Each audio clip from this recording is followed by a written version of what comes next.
अस्सलाम वालेकुम मेरे प्यारे भाई। अस्सलाम वालेकुम। और आज मैं एक ऐसी कहानी सुनाने जा रहा हूँ जिसको आप दिल के कानों से सुनना। बहुत ही अच्छी कहानी है और बिल्कुल सच्ची कहानी है। तो एक खातून थी और वो अल्लाह की बहुत इबादत करती थी, मतलब अल्लाह के इबादतों में पूरी रात गुजर जाती थी उसकी।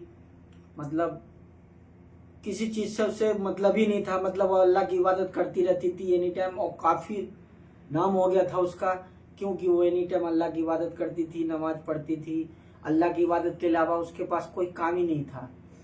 तो एक ऐसी अल्लाह का बंदा था, तो उसे दिल में तमन्ना जगा कि मैं उस खातून से मिलूं, क्योंकि अल्लाह की बंदी है, अल्लाह उसका दुआ कबूल हो जाता है।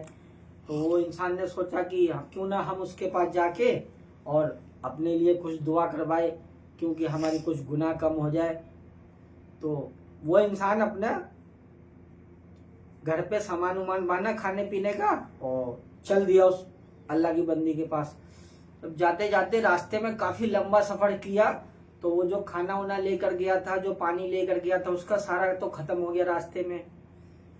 अब वो प्यासा था, खाना कहा न खाना था उसके पास, न ही पानी था उसके पास। और सफर में, और जंगल था, राजस्थान था, मतलब बिल्कुल कुछ नहीं, मतलब न कोई दिख ही नहीं रहा था, पानी तक दूर दूर तक कहीं कुछ नहीं था।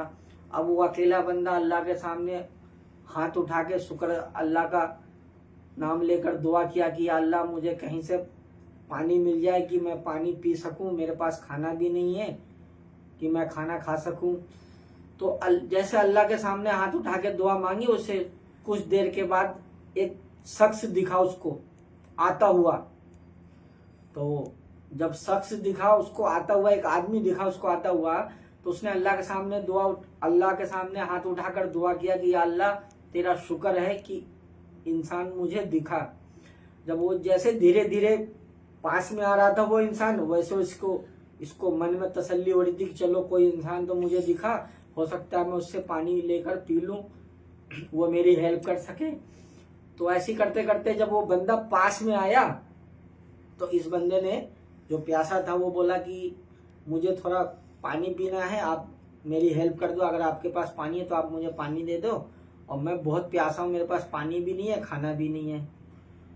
तो उस बंदे ने बोला कि आप कहाँ जा रहे हो?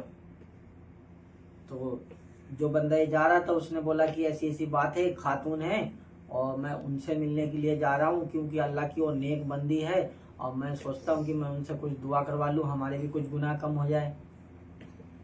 तो उस इंसान ने बोला कि चलो ठीक है, आप पहले खाना उना खा लो फिर चले जाना।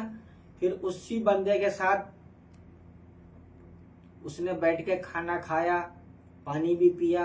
जब खाना उना खाने के बाद जब वो चलने लगा, तो उसने जो भूखा था, जिसको उस साहिल ने खाना खिलाया, उस बंदे ने पूछा कि आप इतने अच्छे इंसान हो और आप मेरी हेल्प भी किए हो, मगर आप इस जानवर के साथ क्यों घूम रहे हो? क्यों? वो खंजीर लेके घूम रहा था, उसके साथ जो जानवर था वो खंजीर था। अब जब उसने बताया कि ये खंजीर नहीं है, ये वही अल्लाह की नेक बंदी है जिससे आप मिलने के लिए जा रहे हो, तो वो बड़ा शॉट हो गया कि वो अल्लाह की नेक बंदी है और उसका मैंने बहुत नाम सुना है, और आप बता रहे हो कि ये खंजीर की शक्ल में आप बता रहे हो कि ये अल्लाह की नेक बंदी है, ऐसे कैसे हो सकता है? तो उसने बोला कि हाँ, आप जिस खातून से मिलने जा रहे हो वो यही है, ये खंजीर आपको दिख रही है मगर ये अल्लाह की नेक बंदी है, मगर ये खंजीर की शक्ल में है।